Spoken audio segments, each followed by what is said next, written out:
Que nos señalaba Norma, yo le pregunto, ¿qué debería de hacer el país? ¿Qué debería de hacer la propuesta de los próximos candidatos para darle un sentido diferente a lo que está sucediendo en el ámbito del empleo y particularmente de la informalidad? ¿Qué nos puedes comentar en esa dirección?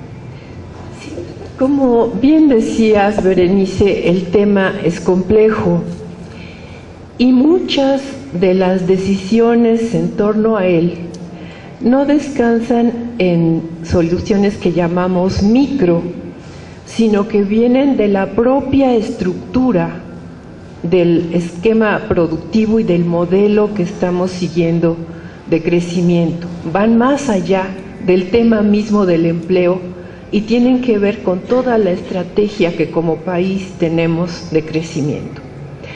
Y esto no es único de nuestro país.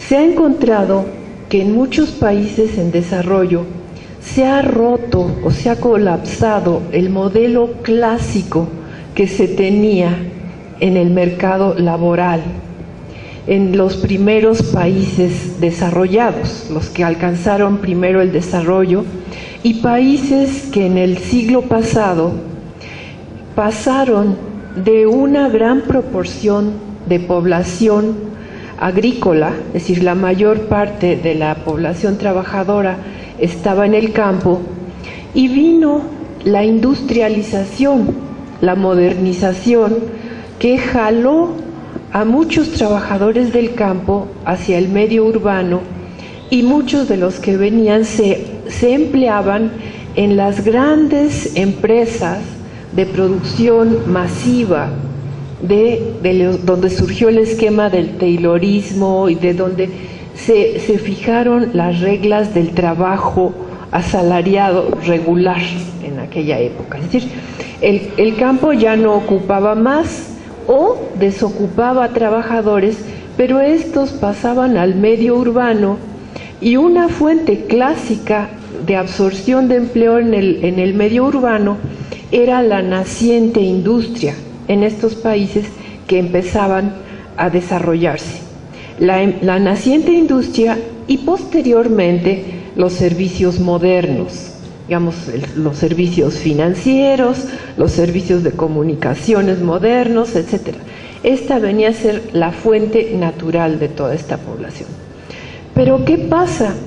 De repente se rompe el modelo y los países en desarrollo actualmente, como decía Berenice, en muchos casos ya no los están atrayendo a la industria.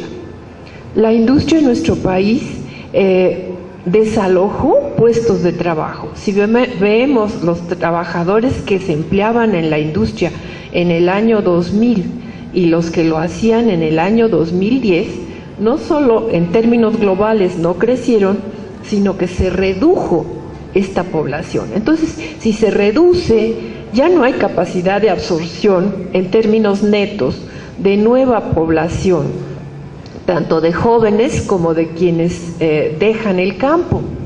Entonces, ¿qué ha pasado? Estos trabajadores que no encuentran colocación ya no terminan en el sector industrial, como lo hacían antes, o en el sector de los servicios modernos, sino que van a desembocar a la informalidad en trabajos inventados por ellos mismos. Es decir, y esto sucede porque en países como el nuestro, que no cuentan con seguros generalizados de desempleo a nivel nacional, pues el desempleo, como se conoce en los países desarrollados, en que una persona es desempleada y vas y se inscribe en una cola de desempleados para cobrar el seguro de desempleado y con ese seguro vivir, en este caso no se da esa posibilidad. El desempleo quien puede estar desempleado, es decir, buscando activamente trabajo, pero sin haber trabajado ni una sola hora a la semana, que ese es el desempleado, pues realmente ese sería un lujo. Sería el hijo de una persona que tiene posibilidades de mantenerlo y que mientras se encuentra trabajo está buscando. Esos son los que caen en desempleo.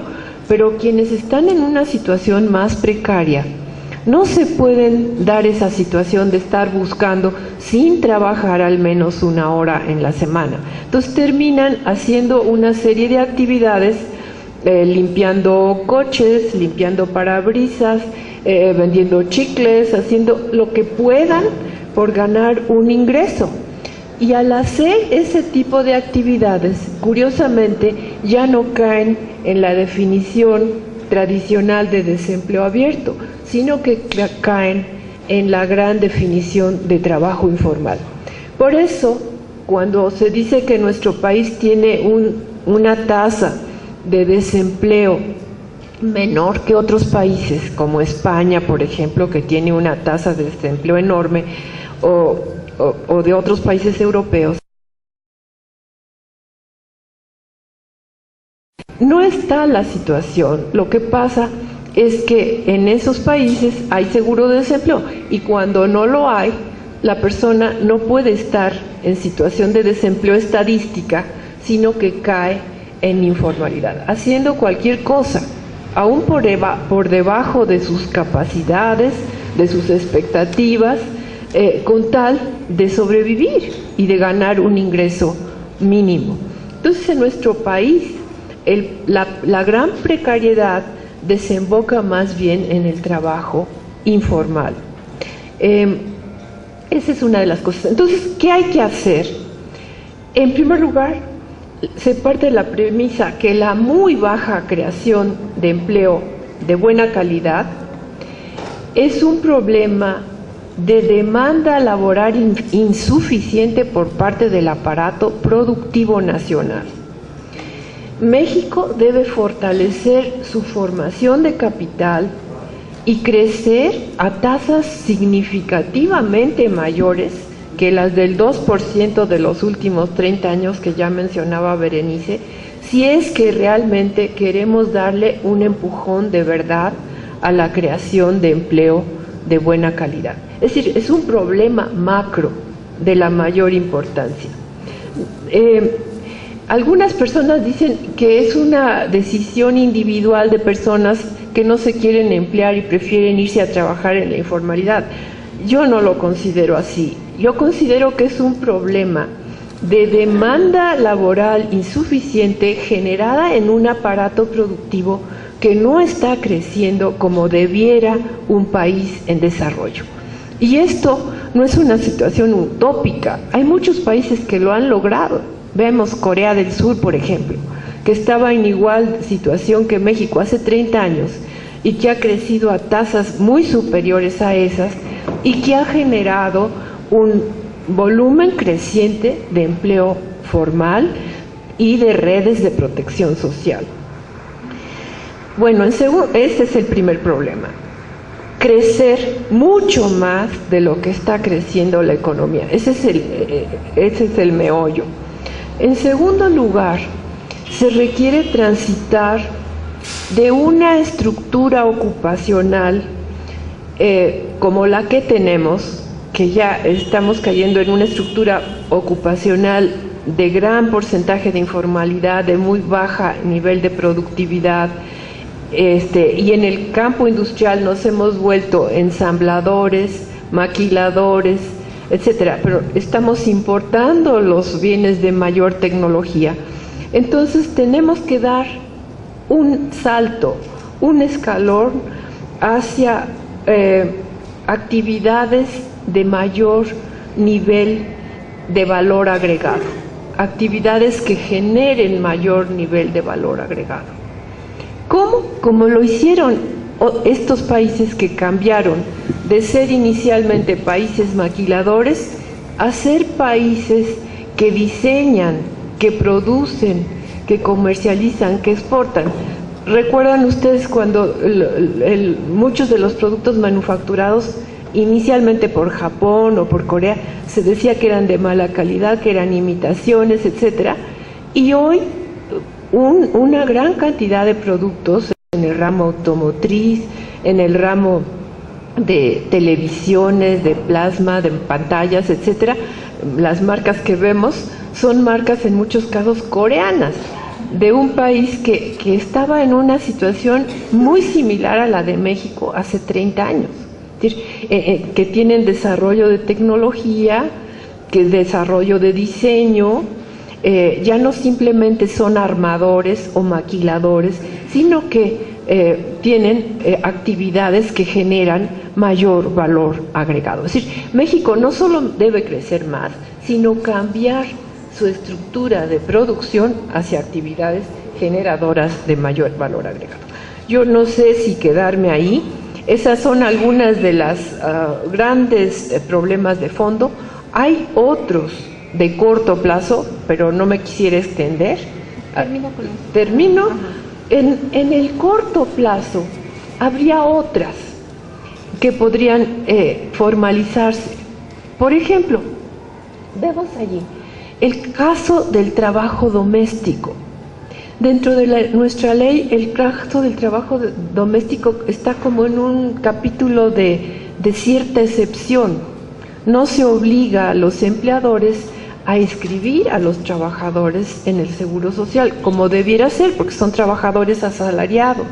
Quizá debiera darse un paso a que de manera gradual, quizá haciéndoles una modalidad sencilla de incorporación, se obligara a que estos trabajadores poco a poco fueran entrando a la seguridad social. Y yo estoy segura que muchos de los empleadores, si se da una facilidad así, estarían dispuestos a hacerlo. Además, México acaba de firmar el año pasado un nuevo convenio internacional en la OIT, donde se conmina a todos los países firmantes a dar al trabajo doméstico la adecuada protección en términos de seguridad social. Esas son cosas no tan macro como las anteriores, pero sí contribuirían a ir pasando de la informalidad en ciertos grupos hacia una mayor formalidad. Es más, algunos trabajadores domésticos, llegan a ganar más que un trabajador dependiente de una tienda, o que sí paga impuestos, que sí tiene contribuciones, y yo creo que sería una forma también de ir teniendo una mayor cobertura en la seguridad social. Es decir, creo que tenemos también que repensar nuestra estructura institucional del trabajo, porque fue pensada para un mundo muy diferente y muchos de los riesgos no fueron contemplados. Entre ellos el del seguro de desempleo, por ejemplo. Se pensó que era un caso de excepción, pero no algo que podría darse en situaciones masivas como sucede en una crisis. Hasta allí me detengo, quizá después en las preguntas podríamos ampliar.